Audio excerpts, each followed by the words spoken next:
येथील जनतेचं लोकनेते हितेंद्र ठाकूर यांच्यावरील प्रेम हे या विजयाचं रहस्य आहे आणि त्यांनी गेली 35 वर्ष जे काही या तालुक्यासाठी आणि या जिल्ह्यासाठी योगदान दिलेलं आहे त्यामुळे हा विजय सोपा झालेला आहे।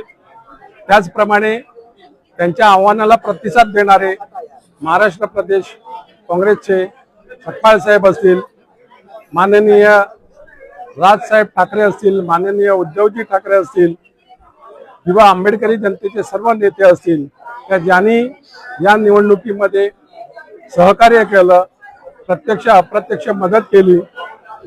त्याचप्रमाणे स्वर्गीय अजितदादा यांनी विजयानंतर लोकनेते हितेंद्र ठाकूर यांना फोन करून आभार तर मानलेच होते, त्यांनी अभिनंदन देखील केलं होतं, परंतु कुठच्याही निधी कमी पडणार नाही याची देखील ग्वाही दिलेली। त्याचप्रमाणे आपले दुसरे उपमुख्यमंत्री माननीय एकनाथजी शिंदे साहेब यांनी देखील अभिनंदन करताना लोकनेते हितेंद्र ठाकूर यांना सांगितलेलं का कुठचाही निधी तुम्हाला कमी पडणार नाही, सहकार्य लाभेल।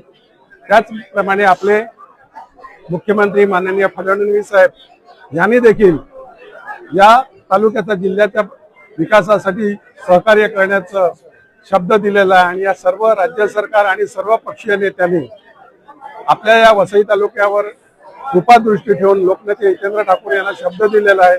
गेली 35 वर्ष त्यांचं असलेलं अन्य पक्षाशी सहकार्य आणि उदार मत कुठच्याही आमिषाला बळी न पडता सर्वांना त्या सर्व पक्षीय लोकांना सर्व सरकारांना ते आजपर्यंत मदत करत आलेली आहे। त्यामुळे त्याचंच 35 वर्षातलं हे फळ आहे का या आपल्याला वसईच्या विकासासाठी, पालघर जिल्ह्याच्या विकासासाठी सर्वांचं सहकार्य मिळणार आहे आणि हेच लोकनेते हितेंद्र ठाकूर, युवा आमदार क्षितिज ठाकूर यांचं खरं म्हणजे ही मेहनत फळाला आलेली आहे।